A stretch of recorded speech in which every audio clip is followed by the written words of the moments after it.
Hello everyone. আমার আজকের বাংলা ক্লাসে আমি তোমাদের সবাইকে জানাই স্বাগত।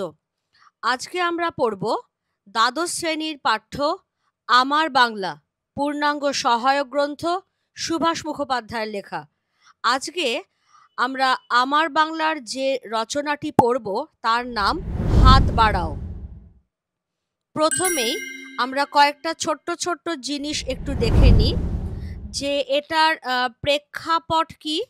এটার প্রেক্ষাপটে রয়েছে 50-এর মন্বন্তর, অর্থাৎ বাংলা 1350 বঙ্গাব্দে বাংলাদেশে যে ভয়াবহ দুর্ভিক্ষ হয়ে গিয়েছিল তারই প্রেক্ষাপটে লেখা হাত বাড়াও। দ্বিতীয় যে বিষয়টাতে আমরা দেখব সেটা হচ্ছে যে লেখক যখন বাংলাদেশের রাজবাড়ির বাজারে বসে আছেন তখন তার চোখে কি অদ্ভুত দৃশ্য ধরা পড়ল। সেই সূত্রেই আমরা দেখে নেব যে অমৃতের সন্তান, মানুষকে বলা হয় অমৃতের সন্তান। সেই অমৃতের সন্তান মানুষের সে কি ভয়াবহ রূপ, যেটা দেখে স্বয়ং সুভাষ মুখোপাধ্যায়ও ভয় পেয়ে যাচ্ছেন। তার এই পরিণতির জন্য কারা দায়ী, কাদেরকে খুনি বলা হচ্ছে, সেইগুলো আমরা আলোচনার মাধ্যমে বুঝে নেব। আর সব শেষে যে আবেদনটি করেছেন লেখক, তোমরাও হাত বাড়াও, তাকে সাহায্য করো। কাকে সাহায্য করতে বলা হয়েছে, কারা সাহায্য করবে, কিভাবে করা হবে এই সাহায্য, আর এই সাহায্যের ফলে কি হবে, এই সমস্ত বিষয়গুলো আমরা বিশ্লেষণের মাধ্যমে পড়তে পড়তে যাব। তাহলে এসো আর দেরি না করে আমরা শুরু করে দিচ্ছি আমার বাংলার হাত বাড়াও এই রচনাটি। কি বলছেন দেখো লেখক। তিনি বলছেন, শীতকালে শুধু পায়ের পাতাটুকু ডোবে এমন নদী তিস্তা, হেঁটে পার হবার সময় পেছনে যদি তাকাও দেখবে আকাশের পিঠে পিঠ রেখে হাঁটুর মধ্যে মুখ গুঁজে বসে আছে প্রকাণ্ড এক দৈত্য। আসলে দৈত্য নয়, হিমালয় পাহাড়।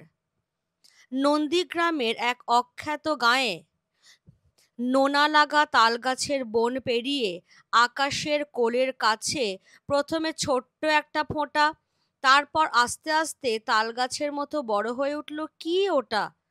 আগন্তুক এক জাহাজের মাস্তুল। আর সামনের বালিয়াড়ি পেরিয়ে ধু ধু করে উঠল নীল সমুদ্র, বঙ্গোপসাগর। এই আসমুদ্র হিমাচল আমার বাংলা, পর্বত যার প্রহরী, সমুদ্র যার পরিখা। তাহলে শুরুতেই যেটা বলছেন লেখক যে আমার বাংলা সেটা আসমুদ্র হিমাচল বিস্তৃত, অর্থাৎ তার একদিকে রয়েছে বঙ্গোপসাগরের মতো সমুদ্র যা বঙ্গমাতার চরণ ধুয়ে দিচ্ছে, আর তার উত্তর শিওরে রয়েছে হিমালয় পর্বত অতন্দ্র প্রহরীর মতো, যা বহিঃশত্রুর হাত থেকে বাংলাদেশকে রক্ষা করছে। কিন্তু বহিঃশত্রুর হাত থেকে রক্ষা করা গেলেও আমাদের দেশীয় যারা শত্রু তাদের হাত থেকে কি আমরা রক্ষা করতে পারছি আমাদের প্রিয় এই বঙ্গভূমিকে? কেন এই প্রশ্ন আসছে দেখো তো এর পরে কি বলছেন লেখক। ফরিদপুরের গাড়ি আসতে তখনও অনেক দেরি। রাজবাড়ির বাজারে বসে আছি। পাতলা কুয়াশায় মোড়া 50-এর আকালের এক সকাল। একটু দূরে স্টেশনের রাস্তায় মিলিটারি ছাউনির পাশে একটা অদ্ভুত জন্তু দেখলাম। আস্তে আস্তে 4 পায়ে এগিয়ে আসছে। চেনা কোনো জন্তুর সঙ্গে তার মিল নেই।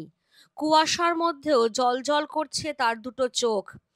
একা থাকলে ভয়ে মূর্ছা যেতাম, কেননা সেই চোখের দৃষ্টিতে এমন এক মায়া ছিল যা বুকের রক্ত হিম করে দেয়। আরো কাছে এগিয়ে এলো সেই মূর্তি। রাস্তার ধুলো থেকে কি যেন খুঁটে খুঁটে খাচ্ছে। তার জ্বলন্ত দুটো চোখ কুয়াশায় কি যেন খুঁজে খুঁজে ফিরছে। ঠিক মানুষের হাতের মতো তার সামনের দুটো থাবা। আঙুলগুলো যেন আগার দিকে একটু বেশি সরু, গায়ে একটুও লোম নেই। কোন জন্তু? সামনাসামনি আসতেই স্তম্ভিত হয়ে গেলাম। অমৃতের পুত্র মানুষ, 12-13 বছরের উলঙ্গ এক ছেলে, মাজা পড়ে গেছে, হাঁটতে পারে না, তাই জানোয়ারের মতো 4 পায়ে চলে। বাজারের রাস্তায় খুঁটে খুঁটে খায় চাল আর ছোলা। ছুটে পালিয়ে এলাম স্টেশনে, কিন্তু আজও সেই দুটো জ্বলন্ত চোখ আমাকে থেকে থেকে পাগল করে। দুহাতে সোনা ছড়ানো নদীমালার দিকে তাকিয়ে তার নিঃশ্বাস শুনি। সরু লিকলিকে আঙুল দিয়ে সেই সব খুনিদের সে শনাক্ত করছে। শহরে, গ্রামে, বন্দরে, গঞ্জে জীবনের গলায় যারা মৃত্যুর ফাঁস পড়াচ্ছে, মাথা উঁচু করে বাঁচতে দিচ্ছে না যারা মানুষকে। তাহলে বিষয়টা কি? বিষয়টা আমরা যেটা দেখলাম যে সময়টা তখন 50-এর আকালের এক কুয়াশা মোড়া সকালবেলা। বাংলা 1350 বঙ্গাব্দ, ইংরেজি 1943-44 খ্রিস্টাব্দ। এই সময় বাংলার বুকে দেখা দিয়েছিল এক ভয়াবহ মন্বন্তর বা দুর্ভিক্ষ, এবং এই দুর্ভিক্ষ সম্পূর্ণ মানুষের তৈরি করা। কারণ তখন আমাদের দেশ ইংরেজ শাসনাধীন, এবং তখন একই সঙ্গে দ্বিতীয় বিশ্বযুদ্ধও কিন্তু চলছে। ফলে ইংরেজ শাসক তার সৈন্যদের জন্য সীমান্তে খাদ্যশস্য জমা করতে আরম্ভ করেছেন। ফলে বাজারে একটা অভাব তৈরি হচ্ছেই। আর সেই সুযোগে আমাদের দেশের কিছু অসাধু ব্যবসায়ী, আড়তদার, তারা কি করছেন? মন মন চাল, ডাল, প্রচুর তেল, চিনি সব গুদামজাত করে ফেলছেন, যাতে সুযোগ বুঝে বাজার দরের থেকে কয়েকশো গুণ বেশি দামে সেগুলো বিক্রি করে তাঁরা প্রচুর প্রচুর অঙ্কের টাকা মুনাফা করতে পারেন। তাঁরাই হচ্ছেন সেই সমস্ত খুনি যারা শহরে, গ্রামে, গঞ্জে, বন্দরে মানুষকে বাঁচতে দিচ্ছেন না, মানুষের গলায় যারা ফাঁসির দড়ি পরাচ্ছেন।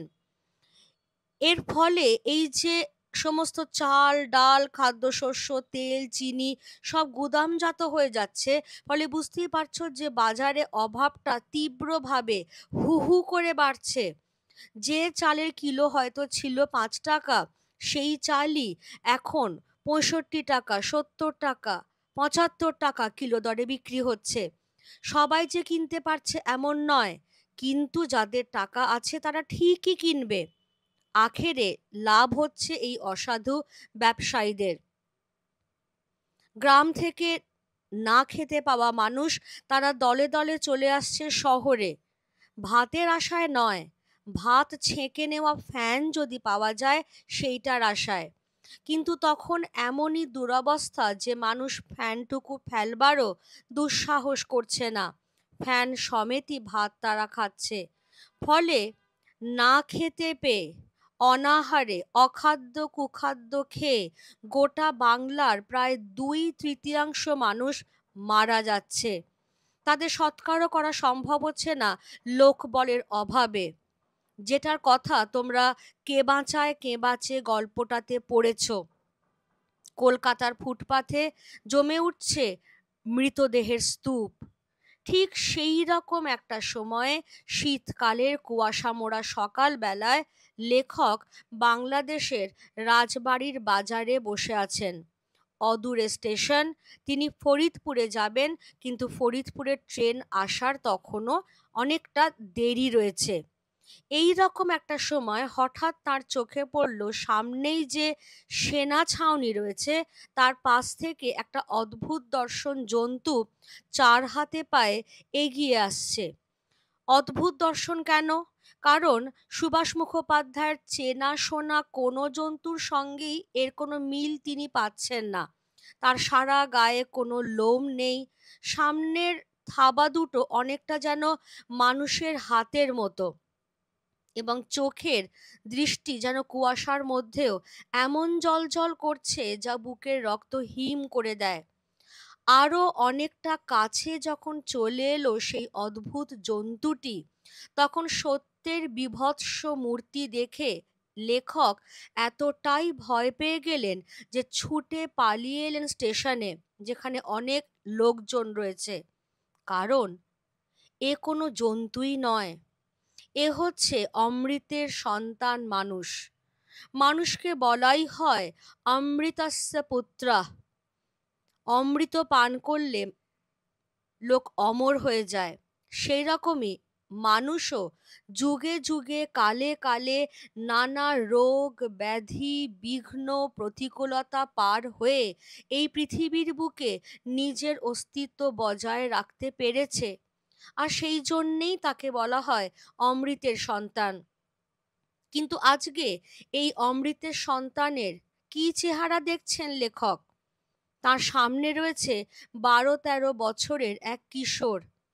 পরনে কোনো জামা কাপড় নেই, কে তাকে দেবে জামা কাপড়? এবং দীর্ঘদিন না খেতে পেয়ে পেয়ে অপুষ্টির কারণে তার মাজা পড়ে গেছে। মাজা মানে হচ্ছে কোমর, অর্থাৎ কোমর থেকে শরীরের নিচের অংশটা পুরো অসাড় হয়ে গেছে। সেই জন্যেই সে নিজের পায়ে দাঁড়াতে পারে না, হাঁটা তো অনেক দূরের কথা। সেই জন্য ঘষ্টে ঘষ্টে দুটো হাতের ওপর ভর দিয়ে দিয়ে চলে। কিন্তু পেটের খিদেটাও তো আছে, কে তাকে খেতে দেবে? সেই জন্যেই পথ থেকে ধুলো মাখা ভাঙা চাল ভাঙা ডাল যা পায় তাই কুড়িয়ে কুড়িয়ে খায়।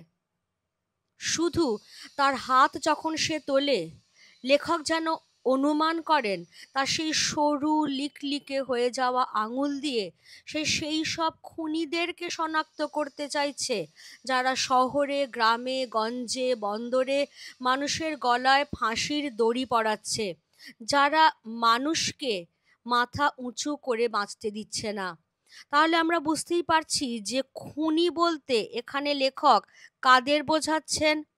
প্রথমত ইংরেজ শাসক, নিশ্চয়ই ইংরেজ শাসক তো বটেই, কিন্তু সেই সঙ্গেই আমাদের দেশের সেই সব অসাধু ব্যবসায়ী, সেই সমস্ত আড়তদার যারা যুদ্ধের সুযোগ নিয়ে মন মন চাল ডাল প্রচুর তেল চিনি গুদামজাত করেছিলেন বলেই বাংলায় এই ভয়াবহ দুর্ভিক্ষটা দেখা দিয়েছিল, যার ফলে বাংলার 2/3 মানুষ শেষ হয়ে গিয়েছিল।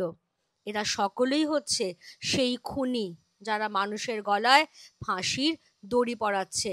আর তাদেরকেই যেন চিহ্নিত করতে চাইছে এই 12-13 বছর বয়সী উলঙ্গ কিশোরটি। এবার কি বলছেন লেখক? সেই দুটি জ্বলন্ত চোখ শান্তি চায়। বাংলার এই লাইনটা একটু খেয়াল করে নেবে। শান্তি কিভাবে আসবে? বাংলার বুক জুড়ে সবুজ মাঠের সোনালি ফসলে, চাষির গোলা ভরা ধানে ভরে উঠুক শান্তি। কারখানায় কারখানায় বন্ধনমুক্ত মানুষের আন্দোলিত বাহুতে বাহু মেলাক শান্তি। যুদ্ধ নয়, অনাহারে মৃত্যু নয় আর, কোটি কোটি বলিষ্ঠ হাতে এবার স্বাধীন সুখী জীবন, এবার শান্তি। তাহলে সুভাষ মুখোপাধ্যায় যখন এখনো চোখ বোঝেন, তখনও তার চোখের সামনে ভেসে ওঠে সেই অভুক্ত কিশোরটির জ্বলন্ত দুটি চোখের দৃষ্টি। সেই চোখের ভাষা তিনি পড়তে পারেন, যে সেই দুটি জ্বলন্ত চোখ যেন শান্তি চাইছে আজকে। কিভাবে আসবে সেই কাঙ্ক্ষিত শান্তি? যখন বাংলার মাঠ ফসলে ভরে উঠবে, যখন কৃষকের গোলা ভরে উঠবে ধানে, যখন কলকারখানা থেকে শ্রমিকেরা আর শৃঙ্খলবদ্ধ হয়ে মাথা নুইয়ে বেরোবে না, যখন তারা সবার হাতে হাত মিলিয়ে হাসতে হাসতে বেরোবে, সেই স্বাধীন সুখী জীবনেই আসবে শান্তি। আর যুদ্ধের দরকার নেই, আর না খেতে পাওয়া মারা যাওয়া মানুষের দরকার নেই। এবারে আসুক শান্তি, যুদ্ধ নয়, আর অনাহারে মৃত্যু নয়। এটাই কবির একমাত্র কামনা, এটাই লেখক সুভাষ মুখোপাধ্যায়ের একমাত্র কামনা, এবং এটাই সেই 12-13 বছর বয়সী উলঙ্গ কিশোরটিরও একমাত্র কামনা। যুদ্ধ আর দুর্ভিক্ষের ঘনায়মান অন্ধকারে দুটি জ্বলন্ত চোখ জেগে আসমুদ্র হিমাচল এই বাংলায় পাহারা দিচ্ছে, আর মাটি থেকে দুটো হাত ছাড়িয়ে নিয়ে দু পায়ে উঠে দাঁড়াবার চেষ্টা করছে সে। তোমরাও হাত বাড়াও, তাকে সাহায্য করো। তাহলে সুভাষ মুখোপাধ্যায় বুঝতে পারছেন যে এই যে মাজা পড়ে যাওয়া কিশোরটি, যে উঠে দাঁড়াতে পারে না, সেও ক্রমাগত চেষ্টা করছে উঠে দাঁড়াবার। এবার লেখকের আহ্বান যে আমরাও যেন তাকে সাহায্য করি, তার দিকে হাতটা বাড়িয়ে দিই। প্রথম কথা, কাকে সাহায্য করতে হবে সেটি কি শুধু এই 12-13 বছর বয়সী কিশোরটিকে? একেবারেই নয়। 12-13 বছর বয়সী কিশোর তথা সারা বাংলার পিছিয়ে পড়া, মাটিতে পড়ে থাকা, অবহেলিত, বঞ্চিত, অপমানিত মানুষগুলিকে আমাদের সাহায্য করতে হবে। আমরা কারা? সাহায্যটা কারা করব? পাঠকবর্গ তথা সমাজের সভ্য, শিক্ষিত, শুভবোধ সম্পন্ন মানুষ, যাদের মধ্যে এখনো সুস্থ ভাবনা চিন্তা রয়েছে, যারা এখনো দেশের, দেশবাসীর ভালো চায়, তারাই সাহায্য করবেন। কিভাবে সাহায্য করতে হবে? তার দিকে তথা তাদের দিকে হাত বাড়িয়ে দিতে হবে।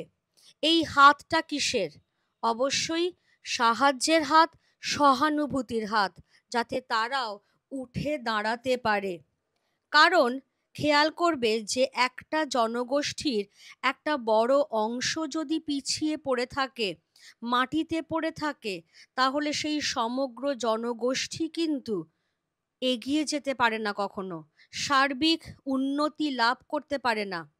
ধরো একটা গাড়ি রয়েছে, সেই গাড়িটার সামনের দুটো চাকা খুব ভালো চলছে, কিন্তু পেছনের দুটো চাকা বন্ধ। গাড়িটা কি এগোবে? একেবারেই না।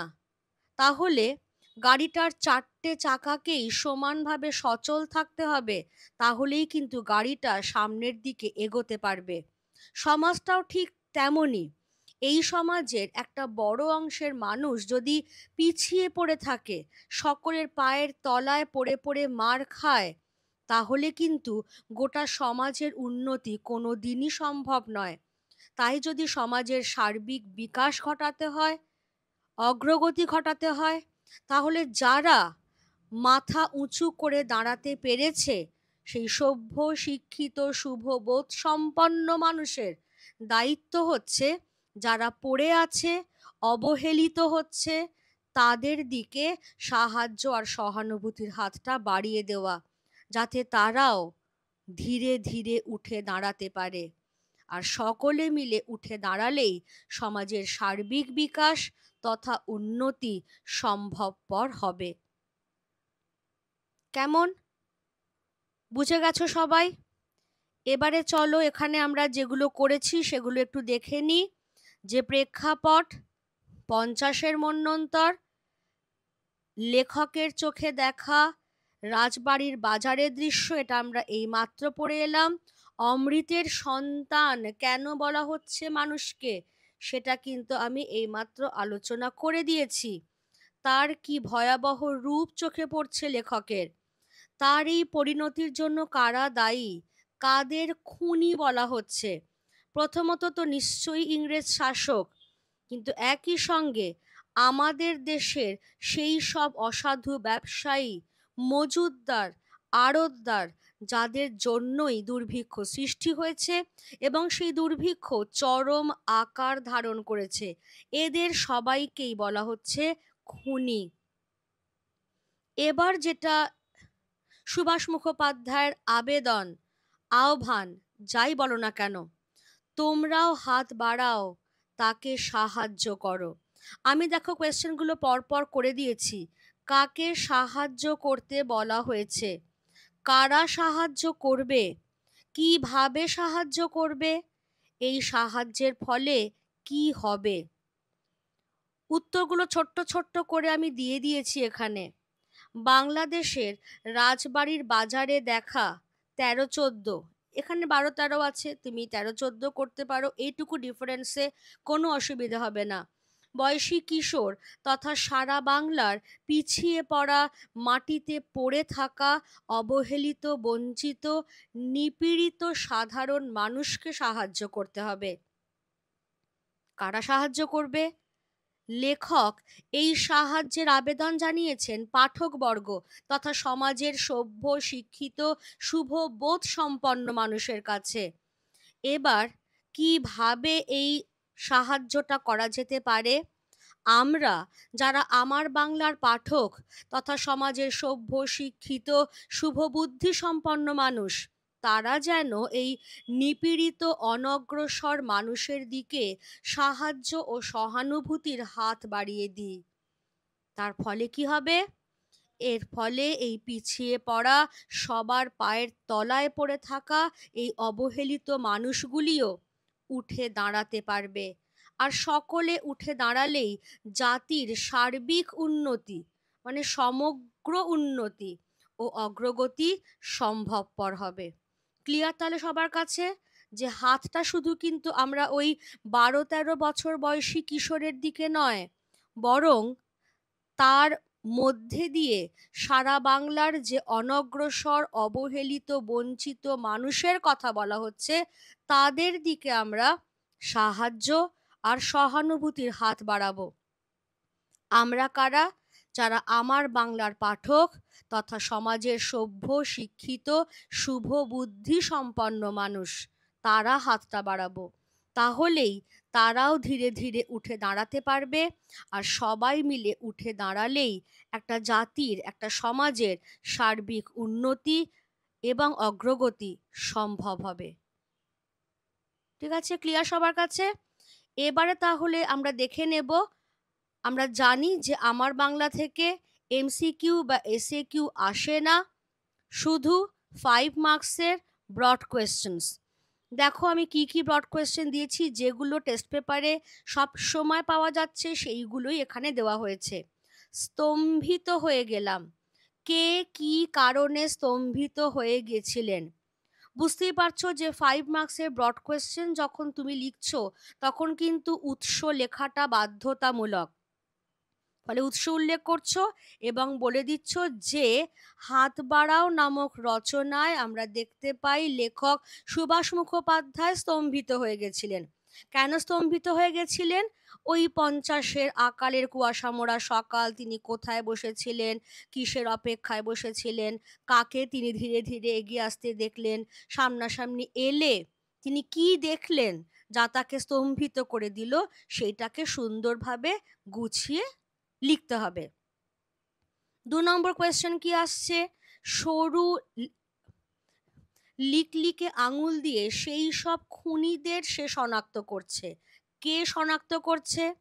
হাত বাড়াও রচনায় সুভাষ মুখোপাধ্যায় বাংলাদেশের রাজবাড়ির বাজারে দেখা যে 12-13 বছর বয়সী কিশোর, সেই কিশোরটি শনাক্ত করছে। তাহলে তোমাকে কিন্তু একদম স্পেসিফিক করতে হবে। শুধু 12-13 বছর বয়সী কিশোর বললে কিন্তু হবে না, তাকে কোথায় দেখা গেছিল সেইটা তোমাকে উল্লেখ করতে হবে। আর কাদের কেন খুনি বলা হয়েছে সেটা আমি একটু আগেই বলে দিয়েছি। ইংরেজ সরকারের কথা তো আসবেই, সেই সঙ্গে আসবে আমাদের দেশের যারা অসাধু ব্যবসায়ী, যারা মজুদদার, আড়তদার, তাদের কথা। কারণ তাদের জন্যই দুর্ভিক্ষটা তৈরি হয়েছে এবং সেই দুর্ভিক্ষ একটা মারাত্মক চেহারা নিয়েছে। তোমাকে এগুলো কিন্তু একটু ব্যাখ্যাতে যেতে হবে। 3 নম্বরে এসো। সেই দুটি জ্বলন্ত চোখ শান্তি চায়। কার জ্বলন্ত চোখের কথা বলা হয়েছে? এখানেও একই রকমভাবে আনসার আসবে যে হাত বাড়াও রচনায় লেখক সুভাষ মুখোপাধ্যায় বাংলাদেশের রাজবাড়ির বাজারে যে 12-13 বছর বয়সী উলঙ্গ কিশোরটিকে দেখেছিলেন, তার জ্বলন্ত চোখের কথা বলা হয়েছে। ক্লিয়ার? এবার শান্তি কিভাবে আসবে? দেখো এপাশে আমি ঠিক যেভাবে ব্র্যাকেট করে দিয়েছি সেই অংশটা আসবে, কিন্তু সেটাকে তোমাকে আরেকটু ইলাবোরেট করে, আরেকটু বিশদে, আরেকটু ব্যাখ্যা বিশ্লেষণ করে তবেই লিখতে হবে। যে যেদিন আর জমিদারদের শোষণ থাকবে না, মহাজনদের অত্যাচার থাকবে না, যুদ্ধ থাকবে না, হানাহানি থাকবে না, অনাহারে মৃত্যু থাকবে না, সেই দিনই আসবে শান্তি। লাস্ট কোয়েশ্চেনটা, তোমরাও হাত বাড়াও, তাকে সাহায্য করো। কে কাদের কিভাবে সাহায্য করতে বলেছেন? কে বলেছেন? সুভাষ মুখোপাধ্যায়। কাদের বলেছেন? যারা আমার বাংলার পাঠক তথা সমাজের সভ্য, শিক্ষিত, শুভবোধ সম্পন্ন মানুষ। কিভাবে সাহায্য করতে হবে? না, যারা সমাজের পিছিয়ে পড়া, মাটিতে পড়ে রয়েছে সবার পায়ের তলায়, যারা বঞ্চিত অপমানিত হয়ে চলেছে দিনের পর দিন, তাদেরকে সাহায্য করতে হবে। তাদের দিকে সাহায্য এবং সহানুভূতির হাতটা বাড়িয়ে দিতে হবে। আর কার প্রতি এই সাহায্যের আহ্বান? দেখো, এখানে আমি 2 মার্কস দিয়েছি, কারণ এখানে শুধু ওই রাজবাড়ির বাজারে দেখা 12-13 বছর বয়সী কিশোরটি নয়, কিন্তু তার মধ্যে দিয়ে সারা বাংলার এই যে পিছিয়ে পড়া মানুষ, সকলের পায়ের তলায় পড়ে থাকা মানুষ, তাদের কথাই যে লেখক আসলে বলতে চাইছেন, তোমাকে সেই জায়গাটায় পৌঁছতে হবে। ফলে দুটোই আসবে, সেই 12-13 বছর বয়সী কিশোরটির কথাও আসবে, সারা বাংলার অনগ্রসর যে মানুষ তাদের কথাও আসবে। কেমন? তাহলে এই হয়ে গেল হাত বাড়াও রচনার যে বিশ্লেষণধর্মী আলোচনা, এবং সেখান থেকে যে প্রশ্নগুলো এসে থাকে সেগুলোরও উত্তর আমি কিন্তু আলোচনা করে দিলাম। মন দিয়ে ক্লাসটা করে নাও, খুব ভালো করে পড়াশোনা চালিয়ে যেতে থাকো। চ্যানেলটা সাবস্ক্রাইব করতে ভুলো না, আর বেল আইকনটা প্রেস করতে ভুলো না। কারোর যদি কোনো ডাউট থাকে তাহলে আমাকে কমেন্টে অবশ্যই জানাবে। আর এর আগে ক্লাস 12-এর যা যা আমার পড়া হয়ে গেছে, তোমরা আমার চ্যানেলের প্লেলিস্টে গেলেই সেগুলো সমস্ত দেখে নিতে পারবে। ঠিক আছে, আজকের ক্লাস তাহলে আমি এখানেই শেষ করছি। সবাই খুব ভালো থেকো। Thank you everybody.